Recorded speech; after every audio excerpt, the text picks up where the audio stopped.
tem uma etapa, duas etapas, as três etapas, conforme todo o tempo dure. O negócio é chegar no final e levantar a mão dele. Poder dizer assim, graças a Deus. Vamos à igreja de pé.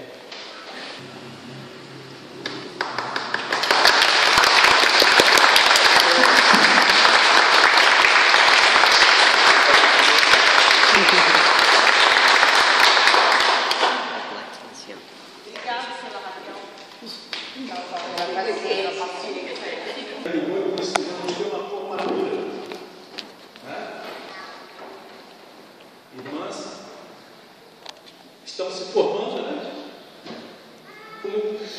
Vou dizer uma palavrinha aqui, que não é bem isso. Hoje não se usa mais essa palavra. Hoje é estilista, é modista, é muitas coisas ligadas à antiga profissão de costureira. Na Bíblia eu encontrei, a gente encontra a história em poucas linhas, poucos versos de uma irmã que naquele tempo era costureira.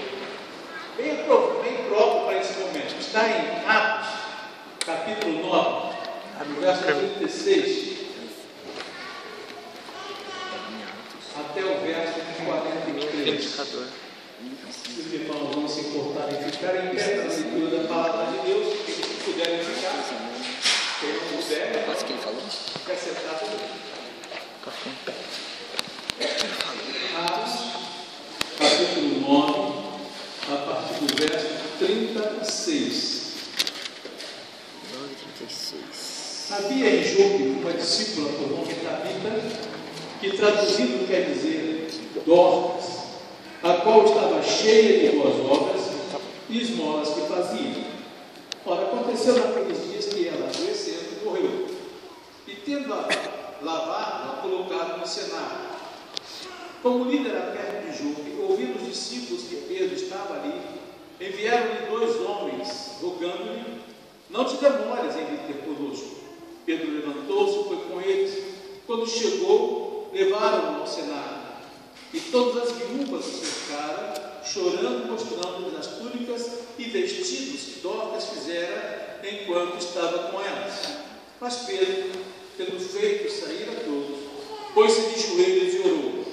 E voltando-se para o corpo, disse: Tabita, levanta-te. Ela abriu os olhos e, vendo a Pedro, sentou-se. E ele, dando-lhe a mão, levantou-a e, chamando o santo e as viúvas, apresentou-lhe a viva.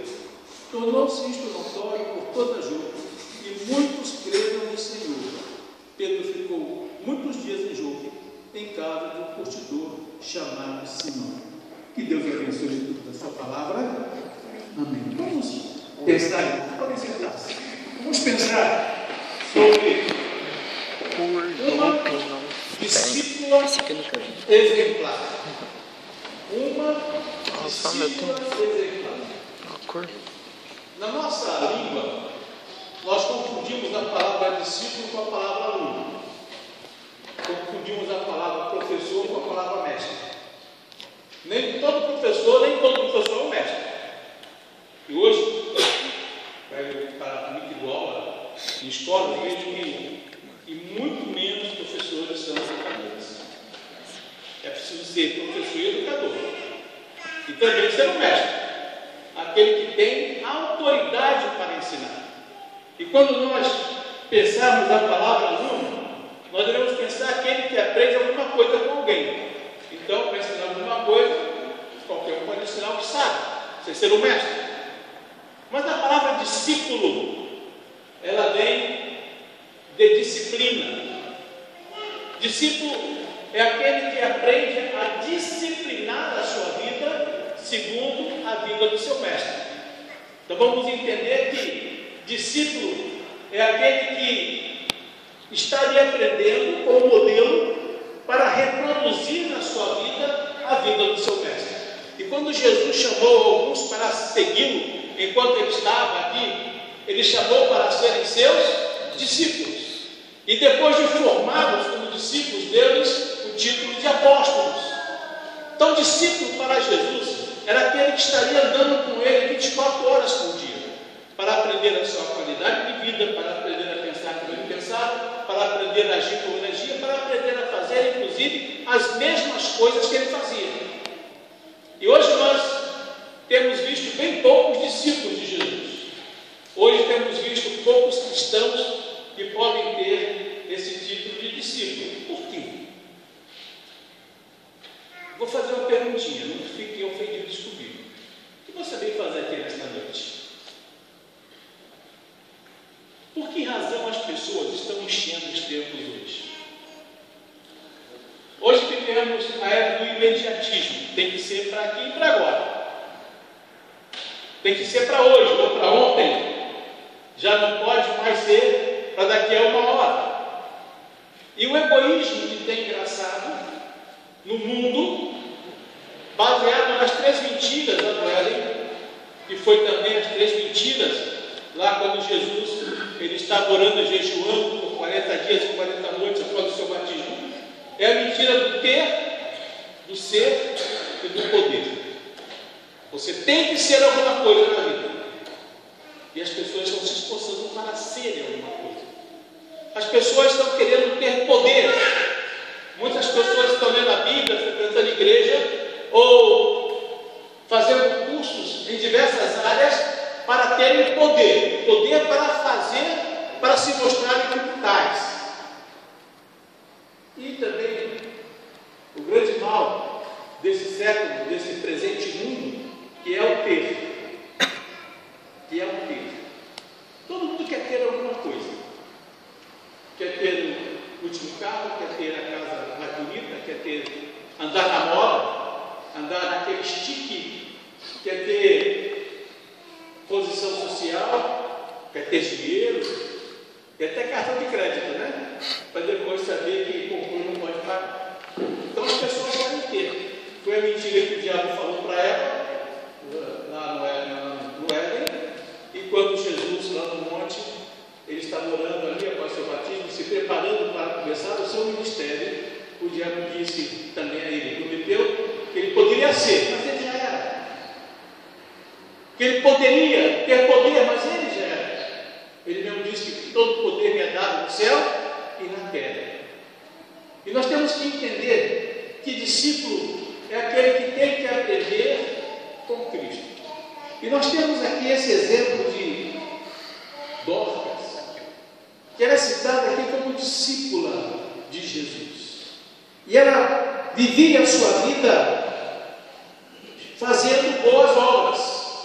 E quando nós lemos a palavra boas obras, não significam as boas obras apenas que nós conhecemos hoje. Ajudar a mendigo, fazer alguma caridade, dar esmolas apenas.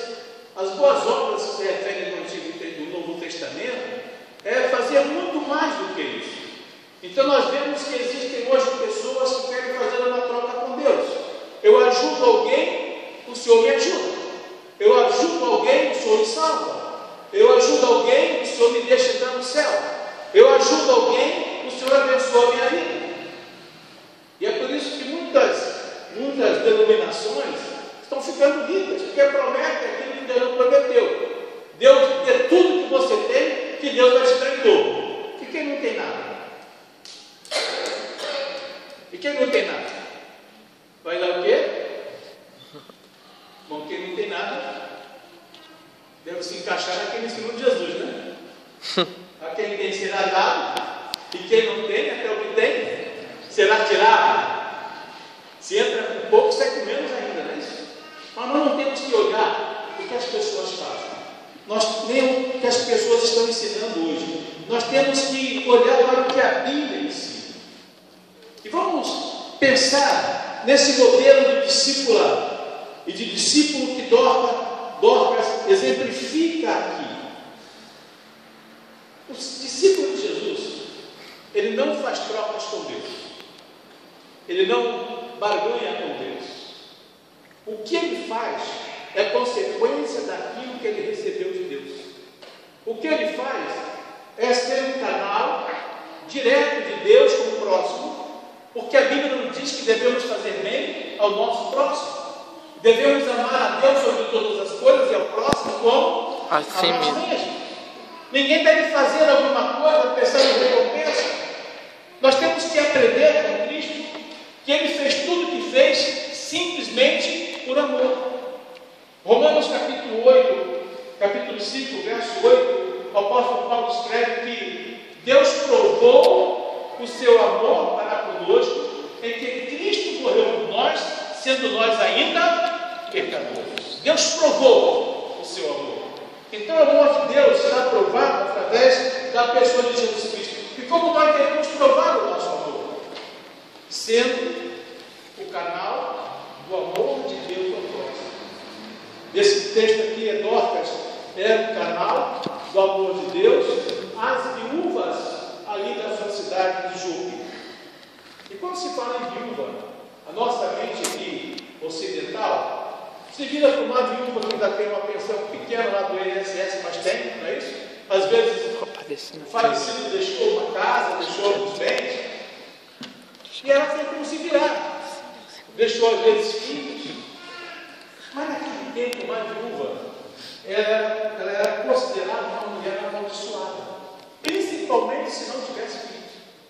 Ela era uma mulher discriminada na sociedade, porque ela tinha no seu marido toda a sua segurança, todo o seu amparo, toda a sua proteção, e quando ela perdia aquele marido, ela perdia tudo isso. Jesus ia por um caminho e viu que estava vindo um cortejo fúnebre, estava trazendo ali um moço.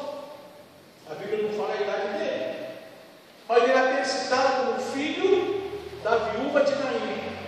Muitos se apegam a Jesus, ressuscitou aquele menino. Não, ele ressuscitou, ele restaurou a vida daquela viúva, porque o filho era agora a sua segurança, era a sua proteção, era a sua garantia de sobrevivência e de que não seria discriminada na sociedade. Aquelas viúvas assistidas por Dorcas eram mulheres discriminadas pela sociedade, pela religião local, pelos líderes políticos locais. Elas eram desamparadas, mas encontraram em Dorcas alguém que olhava para elas como pessoas criadas por Deus, merecedoras do amor de Deus e de alguém que lhes estendesse as mãos. E Dorcas dá esse exemplo de discípulo, aquele que faz tudo por amor a Deus. Não faz para ser salvo, mas faz como consequência da alegria da salvação que já recebeu em Jesus Cristo. E quando nós pensarmos em Dorcas como discípula exemplar, nós devemos lembrar, segundo o texto da Bíblia, que está em Eclesiastes, capítulo 9, verso 10. Tudo quanto te vier à mão para fazer, faze conforme as tuas forças. Algumas versões hoje mais atualizadas dizem, faze conforme as tuas possibilidades. Então vamos ver quais são as possibilidades do discípulo de Jesus. Primeira possibilidade, fazer com fé. Fazer com fé. E o que é fé? Você tem fé? Você tem vivido com fé? O apóstolo Paulo, capítulo 1, versos 16 e 17, diz que o justo vive de fé em fé. Cada experiência de fé lhe dá capacidade, lhe ajuda, lhe fortalece para viver uma nova experiência de fé.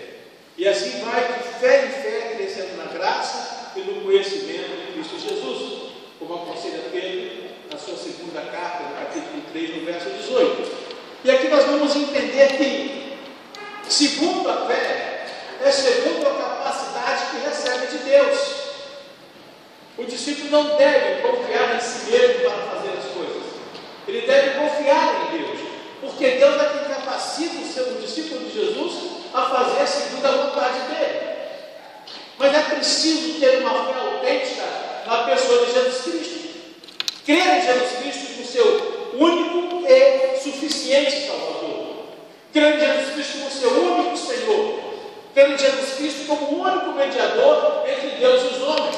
Crer em Jesus Cristo como seu remidor, como seu redentor, como aquele que entregou a sua vida por amor.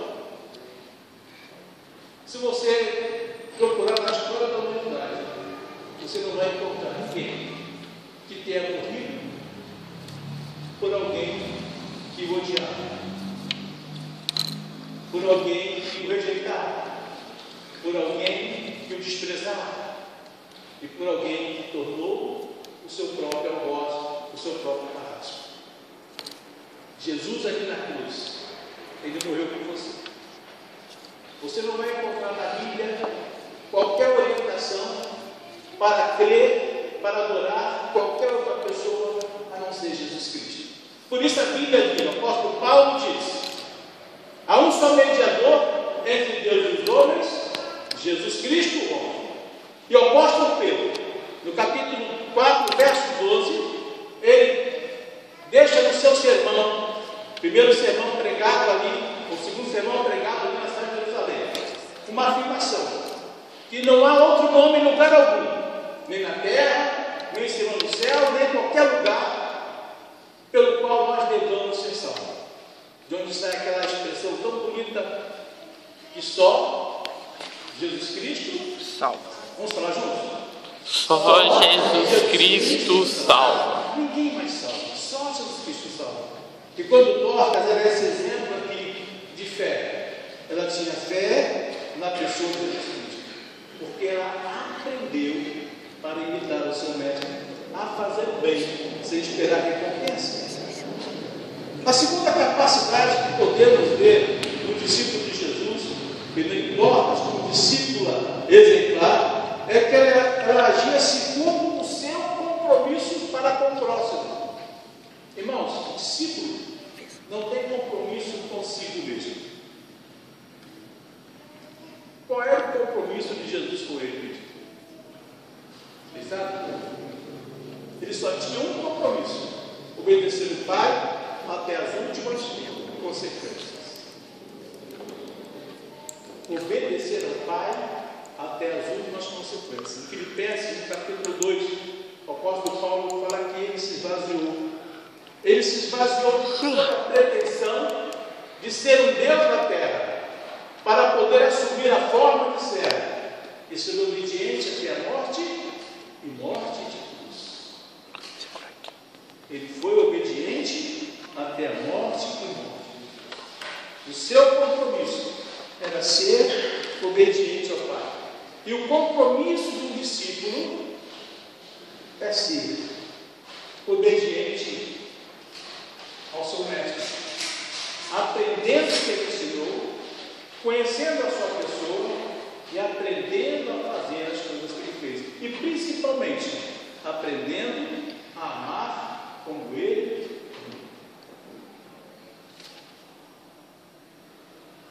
Faça conforme a sua capacidade, faça conforme a sua fé, faça conforme o seu compromisso com o seu próximo e faça segundo a natureza do seu amor. Vamos pensar na natureza do amor de Cristo.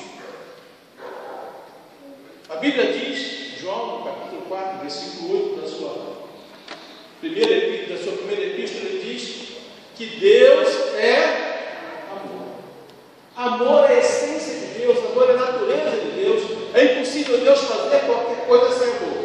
Mesmo quando corrige, quando castiga, Ele faz por amor. Ele faz porque quer o melhor. Ele faz porque quer orientar a pessoa a ser honesta, a ser digna, a andar na sua presença, a fazer a sua vontade.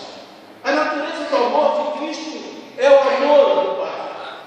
E a natureza do amor do cristão verdadeiro, do discípulo de Jesus, é a própria natureza do amor de Deus.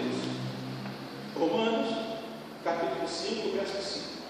O apóstolo Paulo escreve e diz que a esperança não nos deixa confusos, porque o amor de Deus que está derramado em nossos corações pela presença do Espírito Santo. Então nós somos capazes de amar como Cristo nos amou.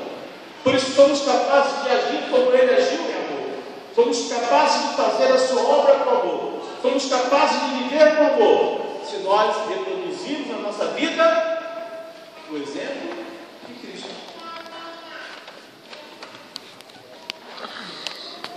Por isso, nós somos capacitados como discípulos de Jesus, ou deveríamos ser capacitados a fazer exatamente como Cristo agiu. O exemplo de Dorcas foi exatamente isso.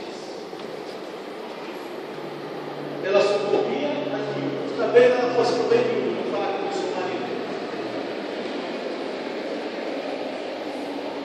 Talvez ela tivesse alguns bens, mas ela fazia exatamente o que Jesus faria: trazer sobrevida àquelas mulheres, trazer dignidade àquelas mulheres, ajudá-las a serem respeitadas na sociedade, não discriminando-as pelo fato de serem viúvas. E é isso, irmãos, que como cristãos nós precisamos aprender com este exemplo aqui. Como cristãos nós precisamos aprender que próximo é todo aquele que precisa de mim. Não importa onde ele esteja. Quando participamos de uma campanha para ajudar pessoas lá no Haiti, depois daquele grande terremoto, nosso coração doía, de tanta gente morta, tanta gente sofrendo, crianças sem pai, sem mãe, marido sem esposa, esposa sem marido, enfim, a pessoa chegar no lugar que foi sua casa e dizer que foi minha casa. Recentemente veio aqui no Brasil, pessoas dizendo: aqui foi a minha casa, agora não queimaram nada.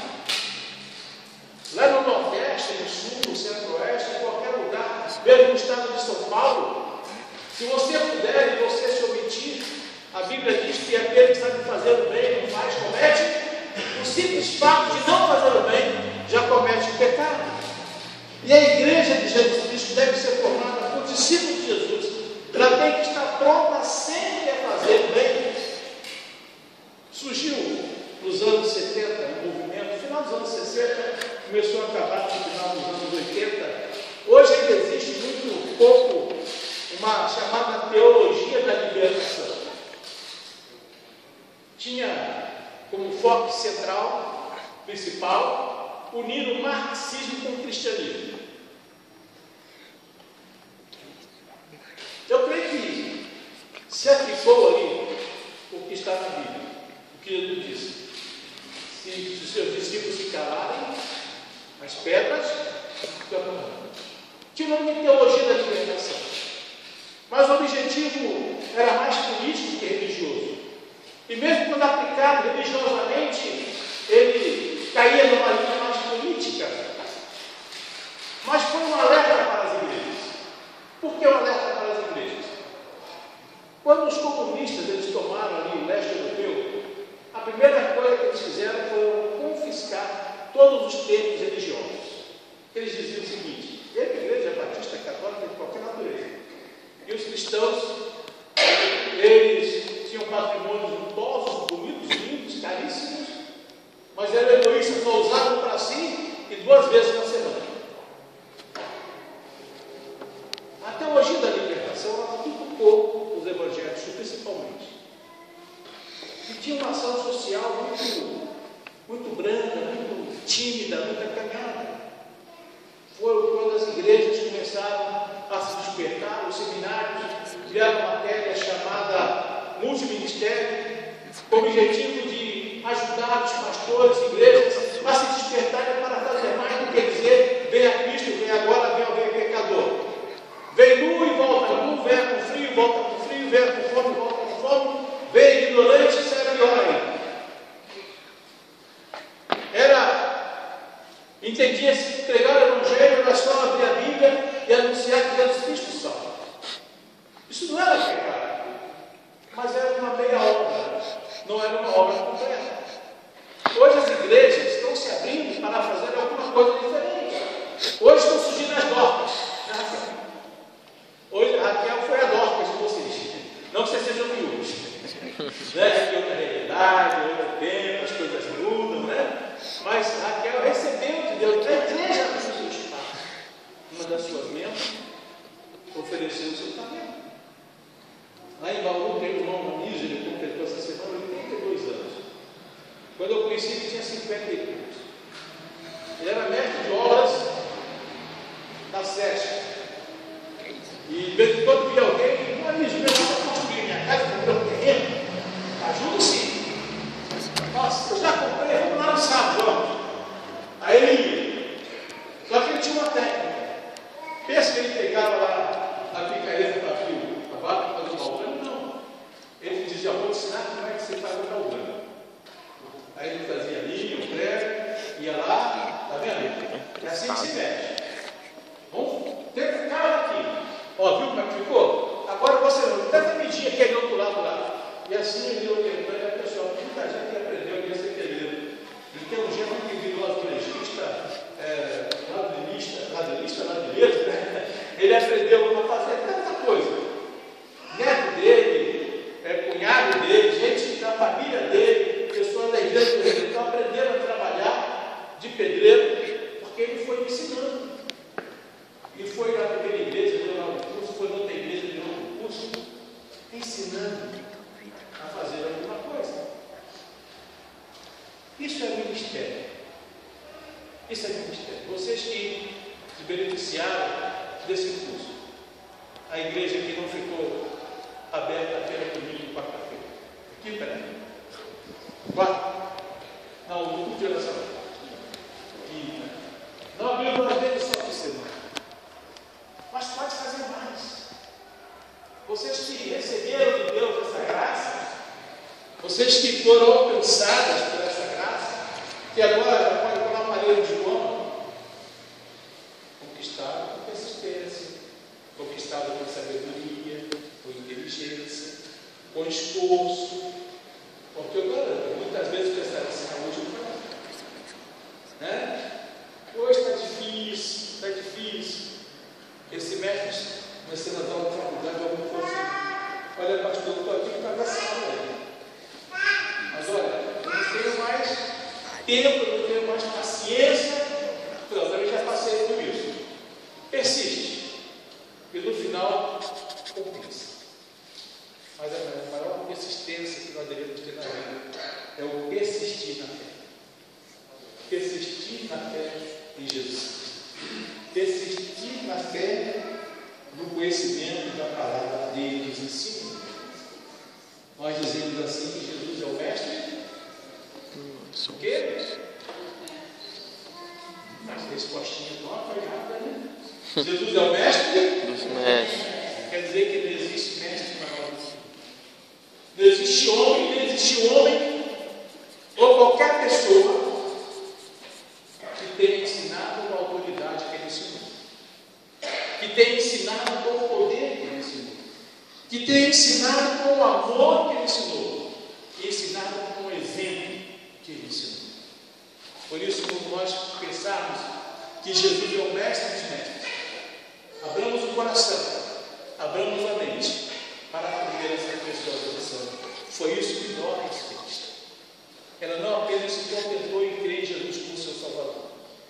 Ela não se contentou apenas em saber que agora ela podia se alegrar na sua salvação. Ela olhou para fora e viu as viúvas precisando de mim. As viúvas precisando de mim. Há futuros pedreiros precisando de irmão, futuros serralheiros, eletricista. Há tanta coisa que nós podemos ensinar. Uma ocasião nós ganhamos alguns computadores, compramos alguns outros, criamos um curso de informática, assim que começou a despertar a informática. Tivemos muitos alunos ali, irmãos da igreja que estavam até desempregados, ocuparam seus tempos, não na ociosidade, mas ensinando informática. Irmãos, há tanto que nós podemos fazer como discípulos de Jesus. Mas a principal coisa que nós podemos fazer é sermos exemplos de fé, amor, compromisso e voluntariedade. Seja você um discípulo voluntário, aprendendo a servir, mostrando o seu poder, o poder de ser discípulo, o poder de ser útil, o poder de ser bênção nas mãos de Deus. E que vocês sejam bênçãos na mão de Deus. Amém. Amém? Vamos orar mais uma vez. A Deus.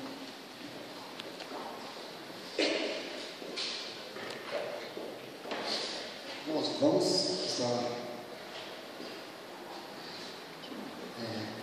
louvando a Deus mais vivo. Colocar em pé.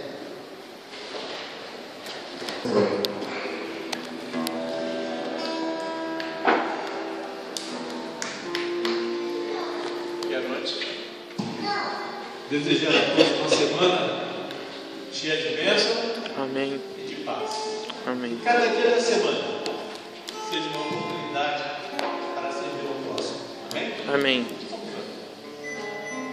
Chegamos ao Pai, no final deste culto que foi celebrado em teu nome. Foi celebrado, ó Pai, sob a direção do Espírito Santo. E como disse Jesus, onde estiver 2 ou 3 reunidos em meu nome, aí eu estarei no meio deles. E aqui nós temos a certeza que o Senhor está e sempre estará conosco. Por isso, suplicamos graça para essa semana, bênção, ó Pai, para cada dia. Que o Senhor nos despeça na tua paz. Nos leve, ó Pai, segundo o teu amor. E sempre, ó Deus, consolados pelo teu Santo Espírito. E nós agradecemos no nome santo de Jesus. Amém. Amém. Amém.